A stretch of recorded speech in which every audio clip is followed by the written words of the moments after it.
There you are. Hello, everybody. I'm doing some things a little bit differently today. So let's see. We're trying to get this camera set up. I was having some technical difficulties. Hopefully you can hear me now. All right. I don't know if you can hear me or see me. I'm going to check my camera and then I'll get right back over here.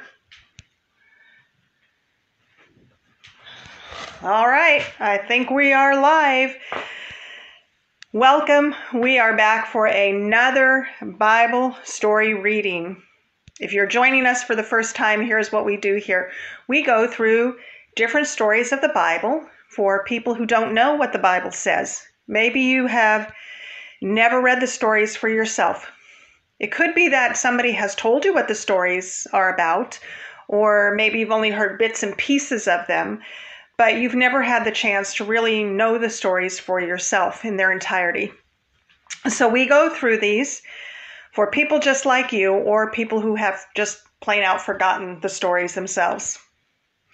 We have been going through the story of Esther, and we are now on chapter 5. Let's recap this story so far. This is a great story. The king had called a banquet and invited his queen to come to the banquet, and she refused to show up. Long story short, he had her removed as queen. He found a new queen, and that is Esther. Esther was a young Jewish girl who was very, very beautiful, and out of 100 virgins that got all dressed up and purified and cleansed and ready to present themselves to the king to see which one was pleasing to him, the king chose Esther. The unique thing about Esther is that she was a Jewish girl. Now, she didn't make her ethnicity known to anybody when she was chosen as queen. Esther's cousin, Mordecai, has raised Esther because she was an orphan. And he advised her not to tell anybody what her ethnicity was. Then, shortly after she became queen, Mordecai overheard a couple of guys plotting to kill the king. So he told Esther. Esther told the king. Sure enough, it was true. These guys were going to kill him. And he found out and had these guys hanged. So Esther saved the king's life. Now, fast forward a little while. The king's right-hand man is upset with all of the Jewish people because they will not bow, Mordecai in particular, will not bow down to him. He is the second in command. He thinks he's all that in a bag of chips. And now he has issued this law. It's not just a decree, but it is a law that on a certain day, everybody that comes across a Jewish person is to kill them.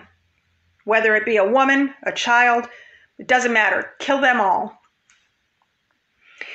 Mordecai and all of the Jewish people find out about this. They are scared, they are upset, they are fearful, and they are in mourning. So Mordecai convinces Esther, who is a Jewish queen now to this king, to go approach the king and explain to him what has happened, that this law has gone into effect, and she would like for him to spare the life of all of her people. But she's worried about doing that because she's not allowed to just enter into the king's presence without permission. She has to be summoned by the king. So Mordecai says to her, look, you're going to die one way or another. You may as well take your chances. She says, okay, I'll tell you what, everybody fast and pray for 3 days. And at the end of 3 days, I will go approach the king and see if maybe I can save our people. And that's where we pick up now with chapter 5. So let's start reading. On the third day, Esther dressed in her royal clothing and stood in the inner courtyard of the palace facing it. The king was sitting on his royal throne in the royal courtroom, facing its entrance, As soon as the king saw Queen Esther standing in the courtyard, she gained favor in his eyes. The king extended the gold scepter in his hand toward Esther, and she approached and touched the tip of the scepter. "What is it, Queen Esther?" the king asked her. "Whatever you want, even to half the kingdom, will be given to you." "If it pleases the king," Esther replied, "may the king and Haman come today to the banquet I have prepared for them." The king said, "Hurry and get Haman so we can do as Esther has requested." So the king and Haman went to the banquet Esther had prepared. While drinking the wine, the king asked Esther, "Whatever you ask will be given to you. Whatever you want, even to half the kingdom, will be done." Esther answered, "This is my petition and my request. If I have found favor in the eyes of the king, and if it pleases the king to grant my petition and perform my request, may the king and Haman come to the banquet I will prepare for them tomorrow. Tomorrow I will do what the king has asked." That day Haman left full of joy and in good spirits. But when Haman saw Mordecai at the king's gate, and Mordecai didn't rise or tremble in fear at his presence, Haman was filled with rage towards Mordecai. Yet Haman controlled himself and went home. He sent for his friends and his wife Zeresh to join him. Then Haman described for them his glorious wealth and his many sons. He told them all how the king had honored him and promoted him in rank over the other officials and the royal staff. "What's more," Haman added, "Queen Esther invited no one but me to join the king at a banquet she had prepared. I am invited again tomorrow to join her with the king. Still, none of this satisfies me, since I see Mordecai, the Jew, sitting at the king's gate all the time." His wife Zeresh and all his friends told him, "Have them build a gallows 75 feet tall. Ask the king in the morning to hang Mordecai on it. Then go to the banquet with the king and enjoy yourself." That advice had pleased Haman, so he had the gallows constructed. We're going to go ahead and actually read chapter 6 as well, because we don't want to just stop right there. It's getting too good. That night, sleep escaped the king, so he ordered the book recording daily events to be brought and read to the king. They found the written report of how Mordecai had informed on Bigthana and Teresh, two of the king's eunuchs who guarded the entrance when they planned to assassinate King Ahasuerus. The king inquired, "What honor and special recognition have been given to Mordecai for the act?" The king's personal attendants replied, "Nothing has been done for him." The king asked, "Who is in the court?" Now Haman was just entering the outer court of the palace to ask the king to hang Mordecai on the gallows he had prepared for him. The king's attendants answered him, "Haman is there, standing in the court." "Have him enter," the king ordered.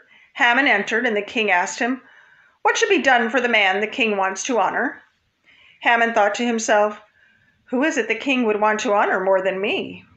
Haman told the king, "For the man the king wants to honor, have them bring a royal garment that the king himself has worn, and a horse the king himself has ridden, which has a royal crown on its head.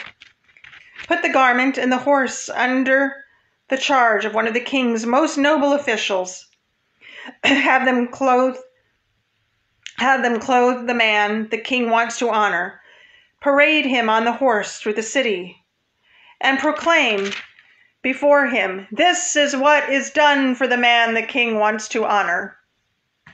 The king told Haman, "Hurry and do just as you proposed. Take a garment and a horse for Mordecai the Jew. Do not leave out anything you have suggested." So Haman took the garment and the horse. He clothed Mordecai and paraded him through the city square, crying out before him, "This is what is done for the man the king wants to honor." Then Mordecai returned to the king's gate, but Haman hurried off for home, mournful and with his head covered. Haman told his wife Zeresh and all his friends everything that had happened. His advisors and his wife Zeresh said to him, "Since Mordecai is Jewish and you have begun to fall before him, you won't overcome him because your downfall is certain." While they were still speaking with him, the king's eunuchs arrived and rushed Haman to the banquet Esther had prepared. Whoa, this gets good. This is getting good. That was chapters 5 and 6.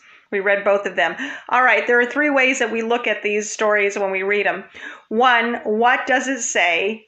We have to have reading comprehension. We have to read the story to know what it says. 2, what was it saying to the people of that time? What was the history, the culture, the context in which it was written? And 3, what, if anything, is it saying to us today? So let's go through this. Let's see what this said. This is such an exciting part of the story. It's probably my favorite part of the story of Esther. So now Esther has been fasting. She's had everybody else fast. And on that 3rd day, she dresses up and she goes and she stands in the courtyard so that the king can see her. Now, she can't just walk up to the king and start talking to him unless he summons her. And the way he does that is he holds out his royal scepter to summon people to come, that it's okay for them to talk to him. Well, he sees Esther and he's pleased with seeing her. So he holds out the scepter and she comes and she touches it and he says, "What would you like? Anything you request. In fact, if you requested half the kingdom, I would give that to you." She says, "Well, I'd like to have a little banquet with just you and Haman." And he says, "Okay, we'll do that. We'll have this little get together, this little luncheon banquet." So they summon Haman, and it's just the king and Esther and Haman. And while they're drinking the wine, the king again asks Esther, "What is it you would like? I'll give you anything you want, even up to half the kingdom if that's what you want." And she says, "Well, this is what I would like. I would like for you to have another banquet, which is me and Haman, and when we get there, then I will tell you what it is that I want." And the king agrees. He says, "That sounds lovely. We will do that. We'll have another one tomorrow." Well, Haman is so full of pride at this point. He's thinking to himself, "I was the only one invited to the king and queen's little luncheon, their little get-together today." He's feeling so excited about that he goes home and he tells his wife and he's bragging. He's telling all of his friends, his wife, his sons. He's telling everybody, "I'm so special. The king has promoted me. I'm the #1 guy in the realm. And I'm so honored that the king has decided to invite me and the queen. It's going to be just me, the queen, and the king at this special banquet tomorrow." However, on his way home to brag about this, he runs into Mordecai. He sees Mordecai outside of the gates. Now, he can't stand Mordecai, Esther's cousin, cannot stand him.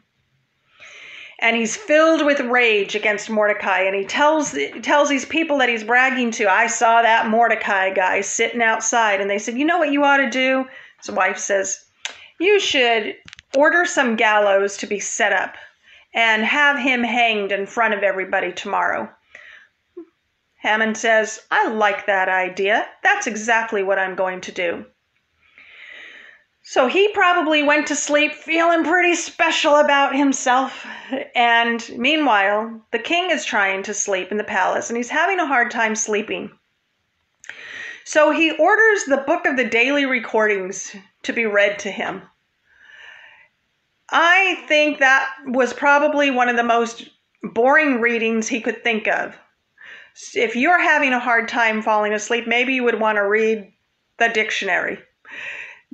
Well, the king decides, "Bring me the daily records, have them read to me. I can't sleep anyway, may as well find out what's going on in my kingdom." So they bring it to him, and in that, the daily records, as they're going through it, they come across the part where Mordecai had informed Esther about these people who were going to kill the king, these 2 eunuchs that had plotted to kill the king.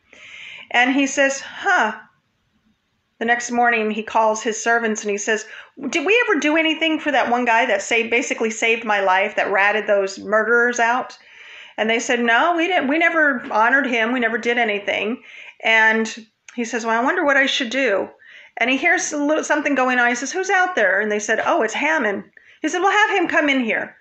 Well, Haman comes in and he says, hey, I've got a question for you. Now the king is seeking some ideas. He said, what should I do for a person who honors the king? Well, Haman's thinking in his mind, I bet he's talking about me. I think he's talking about me. And he says, well, you should dress them in one of the royal robes that you've worn. You should set them on a horse, send them out into the city, and declare that this is somebody who honors the king. And he says, okay, well, that's a pretty good idea. Get my robe and go put it on Mordecai. Can you imagine Haman's face at that moment? He was thinking he was the one that was going to be honored, but no, his mortal nemesis is going to be honored. The guy he was going to hang in the gallows that morning is going to be honored. So he goes, he puts this, I can just imagine how irritated he must have felt, putting the robe on Mordecai, setting him up on the royal horse, parading him around and saying, the king honors this dude. And it wasn't him. So he goes home that night and he tells his wife and his friends, oh, the tides have turned. I am so upset. Not only did I not get to hang Mordecai, but this is what the king did. He honored him. He set him up on this robe. I thought it was going to be for me. He gave him a robe and put him on a horse, and I thought it was going to be for me, but he did it for Mordecai. And they tell him, uh-oh, this is not good. Now, since you have this law that you put out there to kill all the Jews, and Mordecai's a Jew, this isn't going to look so good that you're going to kill the guy the king just honored. So before they even have time to figure out what to do next, how he's going to save his skin, here come the king's attendants to bring Haman into the banquet, this next luncheon that is set up for just him, the king, and Queen Esther. So the plot thickens. The story is getting good. I can't wait until we move on and find out. You know, Esther has pretty much set up this scoundrel. She's tricked Haman into coming to this banquet that he thinks is because he's so special, when in reality it's because she's trying to save her people. So it's going to get good. We're going to move on to chapters 7 and possibly 8. We'll see how far we get in 7 when we get together next time. So I look forward to being with you again. I hope you're learning something. God bless you. Can't wait to see you again.